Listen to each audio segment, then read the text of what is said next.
অসমৰ জনগণে অবৈধ বুলি ঘোষণা কৰা 1979 চনৰ সাধাৰণ নিৰ্বাচনৰ সময়ত অসমৰ সংসদীয় সমষ্টিসমূহৰ মনোনয়নৰ বাবে দিল্লীত থকা কেন্দ্ৰৰ কংগ্ৰেছ চৰকাৰখনে 3 ডিচেম্বৰৰ পৰা 12 ডিচেম্বৰ 1979 চনত মনোনয়ন পত্ৰ দিবলৈ সময়সীমা নিৰ্ধাৰণ কৰি দিছিল। অসমৰ ৰাইজে অসম বন্ধ ঘোষণা কৰি এই মনোনয়ন পত্ৰ দাখিল নকৰিবলৈ প্ৰতিগৰাকী অসমীয়া আৰু দেশৰ নাগৰিকক আহ্বান জনাইছিল। উপায়ুক্তৰ কাৰ্যালয়, মহকুমাধিপতিৰ কাৰ্যালয়ত দলে দলে ৰাইজে ওলাই আহি পিকেটিং কৰিছিল আৰু সৰ্বস্ব উজাৰিও নিৰ্বাচন অসমত হ'ব নিদিব তেনে এক প্ৰণ আৰু তেনে এক প্ৰতিজ্ঞাৰে ওলাই আহিছিল। 10 ডিচেম্বৰৰ দিনা মোৰ এতিয়াও মনত আছে। তেতিয়া মই 6ম মান শ্ৰেণীত পঢ়ো। আমাৰ মাজলৈ খবৰ আহিছিল যে লাখ টকীয়াৰ পৰা কংগ্ৰেছ দলৰ হৈ বৰপেটা সমষ্টিত মনোনয়ন দিবলৈ ভূতপূৰ্ব ৰাষ্ট্ৰপতি ফখৰুদ্দিন আলী আহমেদৰ পত্নী আবিদা আহমেদে বৰপেটালৈ যাত্ৰা কৰিব। নিচেই পুৱাতে আমি সকলো তাত উপস্থিত হৈছিলো তেখেতক বাধা দিবলৈ। মোৰ মনত আছে গিল সাহাব তেতিয়া DIG আছিলে। তেখেতৰ নেতৃত্বত পিকেটিংকাৰীসকলক উফৰাই বেগম আবিদা আহমেদক বৰপেটালৈ লৈ যাবৰ বাবে প্ৰচেষ্টা আৰম্ভ হৈছিল। লাখ টকীয়াৰ পৰা নলবাৰীৰ পৰা সৰভোগ, নলবাৰীৰ পৰা ভৱানীপুৰত ৰাইজে বেগম আবিদা আহমেদক প্ৰতিৰোধ কৰিবলৈ প্ৰচেষ্টা চলাইছিল। পুনৰ গিল সাহাবৰ নেতৃত্বত CRPFে শান্তিপূৰ্ণ আন্দোলনকাৰীৰ ওপৰত লাঠিচালনা কৰিছিল। লাঠিচালনা আৰু বন্দুকৰ বেনেটেৰে আন্দোলনকাৰীসকলক প্ৰতিহত কৰিবলৈ প্ৰচেষ্টা কৰিছিল। সেই আন্দোলনৰ আৰু প্ৰতিবাদৰ মাজতেই ভৱানীপুৰৰ উজান বৰবৰী গাঁৱৰ হাউলি কলেজৰ কলা বিভাগৰ প্ৰথম বাৰ্ষিকৰ ছাত্ৰ খগেশ্বৰ তালুকদাৰ আক্ৰান্ত হৈছিল। ভৱানীপুৰ আঞ্চলিক ছাত্ৰ সন্থাৰ সম্পাদক চেতনাহীন তালুকদাৰক চুচৰাই নি পুলিচে বাটৰ কাষৰ খাল এটাত নিক্ষেপ কৰিল। আলিবাটৰ ধূলি তেজেৰে ৰাঙুলি কৰি নিচেই পুৱা খগেশ্বৰ তালুকদাৰে আমাৰ মাজৰ পৰা আঁতৰি যায় অসম মাতৃৰ শ্ৰীচৰণক নিজৰ তেজেৰে ধুৱাই জাতিটোৰ মংগল কামনা কৰি তেখেত অসম আন্দোলনৰ প্ৰথম শ্বহীদ হয়। খগেশ্বৰ তালুকদাৰৰ মৃত্যুৱে সমগ্ৰ অসমতে আৰু দেশতে শোকৰ লহৰ তুলিছিল আৰু সেই শোকৰ লহৰে পৰৱৰ্তী সময়ত অসমৰ জাতীয় জীৱনলৈ এক নতুন প্ৰাণৰ সঞ্চাৰ কৰিছিলে। অসমীয়া জাতি এক অপ্ৰতিৰোধ্য জাতিলৈ ৰূপান্তৰ হৈছিলে আৰু অসম আন্দোলনক এক অপ্ৰতিৰোধ্য আন্দোলন ৰূপে সাব্যস্ত কৰিছিলে। অসম আন্দোলনৰ যদি ৰাজনৈতিক লক্ষ্য বিদেশীৰ পৰা অসমক মুক্ত কৰা আছিল, অসম আন্দোলনৰ অৰ্থনৈতিক লক্ষ্য আছিল অসমখনক স্বাৱলম্বী হিচাপে নিৰ্মাণ কৰা। মই অসমীয়া যুৱক যুৱতীক আহ্বান জনাম, স্বাৱলম্বিতাৰ পথেৰে খোজকাঢ়ি আমি জাতিটোক নিজৰ ভৰিৰ ওপৰত নিজে থিয় কৰাব লাগিব। অসম আন্দোলনৰ পিছত আমি আত্মনিৰ্ভৰশীলতাৰ পৰা বহু দূৰ আঁতৰি গলো। আমাৰ খেতি পথাৰত খেতি কৰিবৰ বাবেও আমি অচিনাক্ত লোকক মাতিব আৰম্ভ কৰিলো। আমি যিখন ৰিক্সাত উঠো, আমি যিখন অটো ৰিক্সাত উঠো, আমি যিখন বাছত উঠো, সিও যেন অচিনাক্ত লোকে চলাবলৈ আৰম্ভ কৰিলে। অচিনাক্ত লোকে অসমৰ অৰ্থনীতিটোক নিজৰ হাতলৈ লৈ যাব আৰম্ভ কৰিলে। অসমৰ যুৱক যুৱতীসকলে অসমীয়াক সেই অচিনাক্ত লোকসকলৰ পৰা ৰক্ষা কৰিব লাগিব। আমাৰ মাটি, আমাৰ খেতি, আমাৰ উদ্যোগ আমি নিজৰ ভৰিৰে আকৌ এবাৰ আমি নিজৰ ভৰিত নিজক থিয় কৰাব লাগিব। সেইটো জাতি, যিটো জাতিৰ খেতি পথাৰতো অচিনাক্ত লোক থাকে, যিটো জাতিৰ বাছখনো অচিনাক্ত লোকে চলায়, যিটো জাতিৰ ঘৰৰ দুৱাৰ মুখতো অচিনাক্ত লোকজনে আহি কাম কৰে, সেই জাতিটোৱে বহু দিনলৈ নিজৰ ভৰিৰ ওপৰত নিজে থিয় হৈ থাকিব নোৱাৰে। আবেগেৰে এটা জাতিৰ নিৰ্মাণ কেতিয়াও হ'ব নোৱাৰে। এটা জাতিৰ নিৰ্মাণৰ সৌধ হৈছে পৰিশ্ৰম। আবেগেৰে নহয়, এটা জাতিৰ নিৰ্মাণৰ সোণালী সৌধ হৈছে বিবেক। যেতিয়া বিবেকেৰে আমি পৰিচালিত হওঁ, বুকুত অদম্য সাহসেৰে আমি আত্মনিৰ্ভৰশীলতাৰ ফালে আগুৱাই যাওঁ, তেতিয়া সেই জাতিটোৰ ভৱিষ্যতক কোনেও ধৰি ৰাখিব নোৱাৰে। মই অসমৰ যুৱক যুৱতীসকলক আহ্বান জনাম, আমাৰ আন্দোলন হ'ব লাগিব আমাৰ খেতি পথাৰত, আমাৰ আন্দোলন হ'ব লাগিব আমাৰ উদ্যোগ খণ্ডত, আমাৰ আন্দোলন হ'ব লাগিব পৰিবহন খণ্ডত, আমাৰ আন্দোলন হ'ব লাগিব অসমক অৰ্থনৈতিকভাৱে স্বাৱলম্বী কৰাৰ দিশত। আজিৰ নতুন অসমীয়াই বন্ধ ধৰ্ণা পিকেটিঙৰ আন্দোলনক সমৰ্থন নকৰে। সেই আন্দোলন আমাক লাগে, যি আন্দোলনে অসমৰ পৰা অচিনাক্ত লোকসকলক আঁতৰি যাবলৈ বাধ্য কৰিব। এইখন চৰকাৰে অসম আৰু অসমীয়াৰ স্বাৰ্থ সুৰক্ষা কৰাৰ বাবে ন্যায়াধীশ বিপ্লৱ শৰ্মা কমিটিয়ে প্ৰদান কৰা পৰামৰ্শবিলাকৰ উপৰিও আৰু পৰামৰ্শবিলাকতকৈও আগবাঢ়ি গৈ আমি জাতিটোক সুৰক্ষাৰ কবচ পিন্ধাবলৈ আমি সিদ্ধান্ত গ্ৰহণ কৰিছো। প্ৰধানমন্ত্ৰী নৰেন্দ্ৰ মোদী ডাঙৰীয়াৰ নেতৃত্বত অলপতে সমষ্টিসমূহৰ যি পুনৰীক্ষণ হৈ গ'ল, ডিলিমিটেশ্যন হৈ গ'ল, সেই ডিলিমিটেশ্যনে 126টা সমষ্টিৰ ভিতৰত 105টা সমষ্টিত অসমীয়া আৰু ভাৰতীয় লোকসকলৰ যি প্ৰভাৱ, সেই প্ৰভাৱ বহু দিনলৈ অক্ষত ৰাখিব। যোৱা 3টা বছৰত 10,000 হেক্টৰ ভূমি উদ্ধাৰ কৰাই হওক, ডিলিমিটেশ্যনৰ প্ৰক্ৰিয়াক আমি পূৰ্ণ কৰাই হওক, বা অথবা চৰাইদেউ মৈদামলৈ বিশ্ব ঐতিহ্যৰ স্বীকৃতিয়ে হওক, দিনে নিশাই প্ৰতিটো পল, প্ৰতিটো মুহূৰ্ত আমি জাতিটোৰ বাবে কাম কৰি যাবলৈ আমি সকলো প্ৰকাৰৰ প্ৰচেষ্টা অব্যাহত ৰাখিছো। যোৱা 3টা বছৰত অসমীয়াই ভাৰতৰ বুকুত এক নতুন পৰিচয়েৰে থিয় দিছে।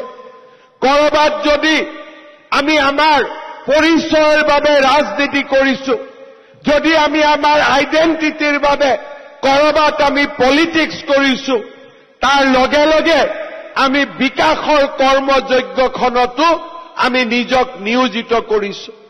মই মুখ্যমন্ত্ৰী হোৱাৰ পিছতে প্ৰথম সাক্ষাৎকাৰটোতে কৈছিলো যে এহাতে আইডেণ্টিটি আৰু এহাতে ডেভেলপমেণ্ট।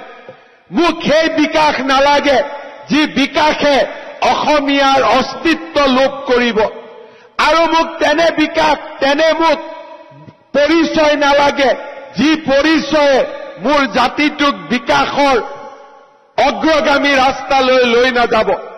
মোৰ প্ৰতিশ্ৰুতি আছিল এফালে অসমীয়াৰ পৰিচয় আৰু আনহাতে অসমলৈ ভাবিব নোৱাৰা উন্নয়নৰ ঢল। আজি 3টা বছৰ পিছত আপোনালোকৰ সন্মুখত থিয় হৈ আমি ক'ব পাৰো যে আমাৰ আইডেণ্টিটিয়ে হওক, পৰিচয় হওক, সেই ৰাজনীতিটো আমি আগবাঢ়িছো আৰু বিকাশৰ ৰাজনীতিটো আমি আগবাঢ়িছো।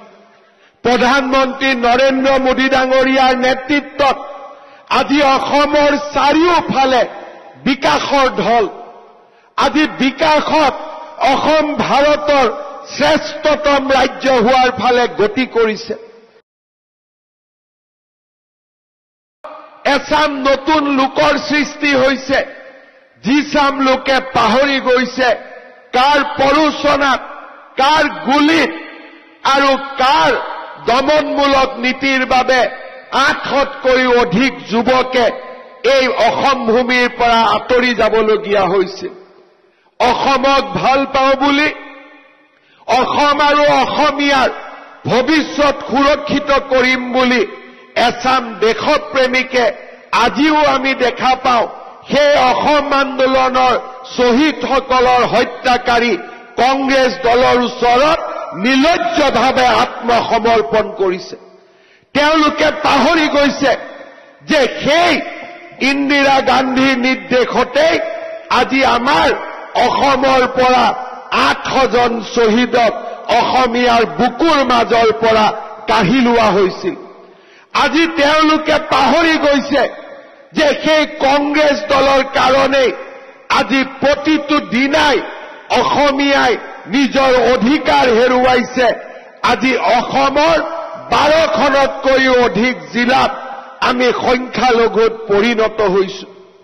আজি মই সেইসকল দেশপ্ৰেমিকক, তথাকথিত দেশপ্ৰেমিকক সুধিব খোজো কি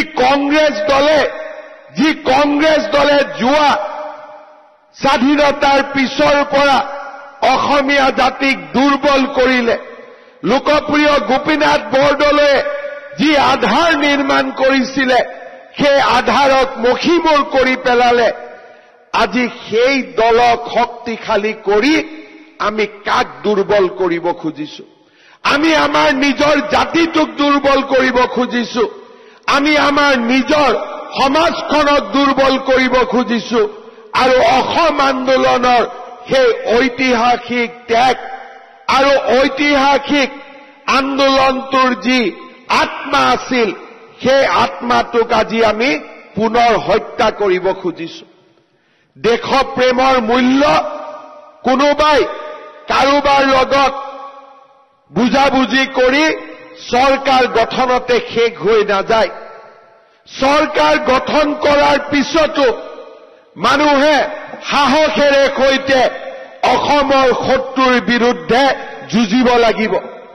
অসমৰ শত্ৰুৰ বিৰুদ্ধে যুঁজি এই জাতিটোক আমি যিমান দিনলৈ পাৰো সুৰক্ষিত কৰি ৰাখিব লাগিব।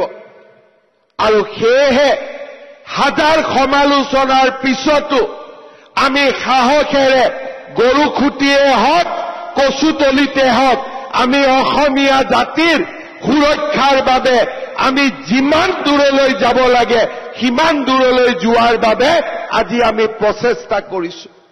অসমৰ ভূমি, অসমৰ জনজাতীয় লোকসকলৰ ভূমিকে হওক, অসমৰ খিলঞ্জীয়া লোকসকলৰ ভূমিয়ে হওক, আজি আমি সুৰক্ষিত কৰাৰ বাবে আজি আমি একনিষ্ঠভাৱে সংগ্ৰামত ব্ৰতী হৈছো।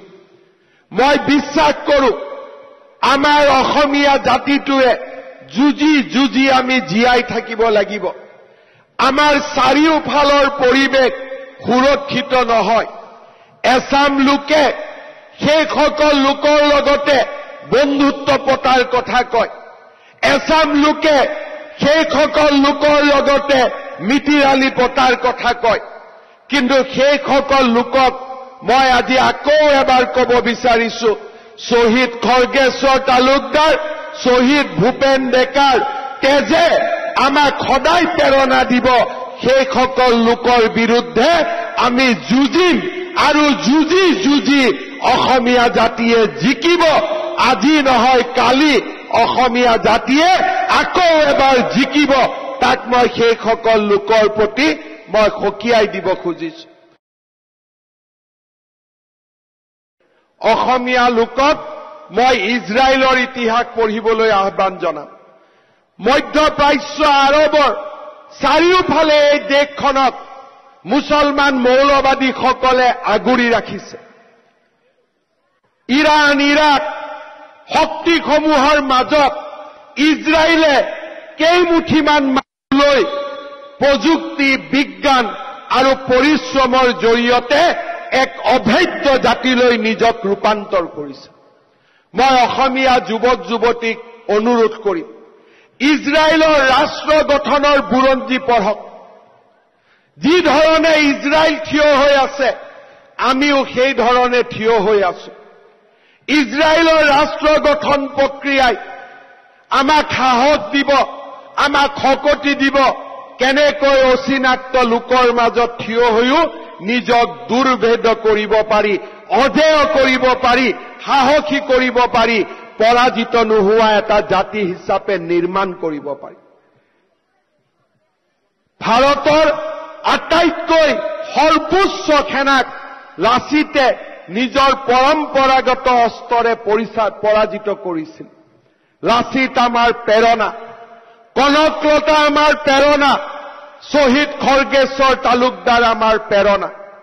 আৰু তেওঁলোকৰ প্ৰেৰণাক আগত ৰাখি আমি এটা দুৰ্ভেদ্য, সাহসী, দুৰ্বাৰ, বীৰত্বৰ অমৃতেৰে পৰিপূৰ্ণ এটা অসমীয়া জাতি আমি নিৰ্মাণ কৰিম। সেই সংকল্প আজিৰ দিনটোত আমি সকলোৱে আকৌ এবাৰ গ্ৰহণ কৰিম। ছেমি কণ্ডাক্টৰৰ দৰে ফিউচাৰ ইণ্ডাষ্ট্ৰী আজি আমি অসমলৈ আনিব পাৰিছো। 12,000 কোটি টকা ব্যয় কৰি নুমলীগড় আৰু গহপুৰৰ মাজত ব্ৰহ্মপুত্ৰৰ তলেদি সুৰংগ নিৰ্মাণৰ পৰিকল্পনাও আজি আমি সাহসেৰে সৈতে কৰিব পাৰিছো। অসমত যদি ধৰা খদিয়াত ব্ৰহ্মপুত্ৰৰ ওপৰত দলং হৈছে, বগীবিলৰ দলঙো নৰেন্দ্ৰ মোদী ডাঙৰীয়াই সমাপন কৰিব পাৰিছে। আগলৈ আহি যোৰহাট আৰু মাজুলীৰ মাজতো ব্ৰহ্মপুত্ৰৰ দলং হৈছে, গোলাঘাট আৰু বিশ্বনাথৰ মাজতো ব্ৰহ্মপুত্ৰদি সুৰংগ হ'ব। কলিয়াভোমোৰাত দ্বিতীয়খন দলং, চকীঘাটত দলং নিৰ্মাণৰ কাম সম্পূৰ্ণ হৈছে। আগলৈ আগবাঢ়ি গৈ মৰিগাঁও আৰু দৰঙৰ মাজতো ব্ৰহ্মপুত্ৰৰ মাজত দলঙৰ আমি পৰিকল্পনা কৰিব পাৰিছো। নাৰেংগী আৰু কুৰুৱাৰ মাজত দলঙৰ কাম অহা 3 মাহৰ ভিতৰত আৰম্ভ হ'ব। আগলৈ গৈ গুৱাহাটী, উত্তৰ গুৱাহাটীৰ মাজত ব্ৰহ্মপুত্ৰৰ দলং, আৰু আগুৱাই গৈ পলাশবাৰী, শুৱালকুছিৰ মাজত ব্ৰহ্মপুত্ৰৰ দলং, আৰু আগুৱাই গৈ ধুবুৰী আৰু গোৱালপাৰাৰ মাজত ব্ৰহ্মপুত্ৰৰ দলং। আজি শিৱসাগৰ জিলাক বাদ দি শিৱসাগৰ দিচাংমুখত আৰু এখন দলঙৰ পৰিকল্পনা আমাৰ আছে। কিন্তু তাক যদি অলপ সময়ৰ কাৰণে বাদ দিওঁ, আজি অসমে এখন ৰাজ্য য'ত প্ৰতিখন জিলাতে এখনকৈ ব্ৰহ্মপুত্ৰৰ ওপৰত দলং হ'ব, প্ৰতিখন জিলাতে এখন মেডিকেল কলেজ হ'ব, প্ৰতিখন জিলাতে এখন বিশ্ববিদ্যালয় হ'ব। এনে বিকাশৰ সপোন আজি আমি নিৰ্মাণ কৰিছো।